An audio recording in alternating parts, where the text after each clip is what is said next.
औज़ुबिल्लाहिमिनश्शैतानिर्रजीम बिस्मिल्लाहिर्रहमानिर्रहीम। अस्सलाम वालेकुम दोस्तों, तुसां देखदे पियो प्रोग्राम सवेल दी सैर हक दी आवाज़ दे विच हाकिम संजरपुरी दे नाल। अज तुसां को असां एक खूबसूरत नज़ारा दिखेंदूं। असाडे सवेल दी टाइम विच सरों दे खेत विच तुसां को गिन जुलदूं तो उत्थां खूबसूरत पीले पीले फुल्लें दा नज़ारा देखो, कुदरत दे करिश्मे देखो ते सवेल दी सैर विच तुसां को किवें चस देंदे न। अगर बंदा सवेल उठी ते अपने खेतें विच वञे, अपनी ज़मीनें ते वञे तां अपने फसल दी हरियाली ते उंदी सब्ज़ाज़ार ते फुल्लें दी बहार को देख ते दिल खुश थी वेंदे। अज असां तुसां को इवें फुल्लें दी सैर पे करेंदूं ते सरों दे फुल भी एक खूबसूरत पिलहाट दे नाल दिलकश नज़ारा पेश करेंदे न। हिलदे जुलदे फुल जेड़े दिल को मोह घेंदे न। इन्हां दी खूबसूरती उन्हां फुल्लें दी खुशबू दे नाल दिमाग मुअत्तर थींदे हुंदे नाल दिल दे नाल दिमाग दियां कई शरियाना रगां खुल वेंदे न। ये सरों एक कीमती समझो सब्जी भी है, तेल भी है, फल भी है, हर किस्म दे विच इस्तेमाल थी सकदे।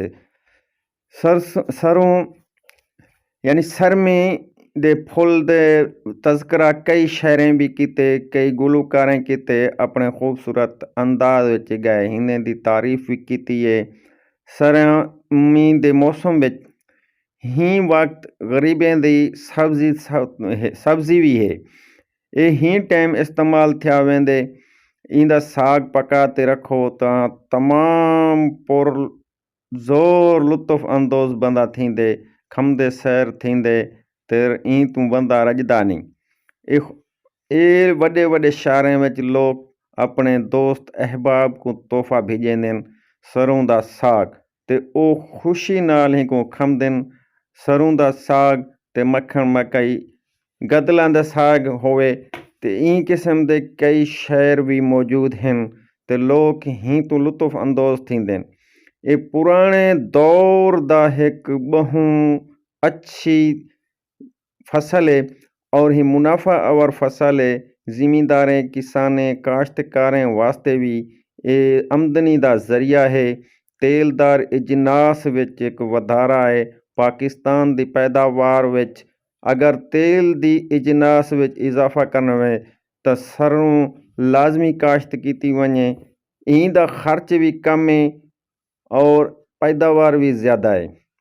जिमें कणक दे बहरान है, कणक दी पैदावार कम थींदी वेंदी है ते लोग सरों वाले पासे ज़्यादा आमदे वेंदे न क्यों जो महंगियां खादां, महंगे बिज, महंगे इंदियां दवाई ते सरों दा खर्चा भी कोनी। इतनी खाद भी नहीं गिंदी, स्प्रे भी नहीं गिंदी, कोई जड़ी बूटियां वगैरह भी नहीं तलफ करनियां पौंदियां। हथों माल दा भी जेकी खुराक है बंदे दी खुराक है ते मुनाफा आवारे। ही वक्त पाकिस्तान में सब तो ज़्यादा बहराली वाले लोग कम खर्चे जड़े छोटे छोटे काश्तकार हैं वो सरों को ज़्यादा काश्त करते पे। सरों दे अफादियत जैं को पता है, अफादियत जैं को पता है वो ही को लाजमी काश्त करेंदे। ब्या ना ही होवे तां भी ये चारे विच माल दे घाह विच लाजमी काश्त करेंदे इंशा।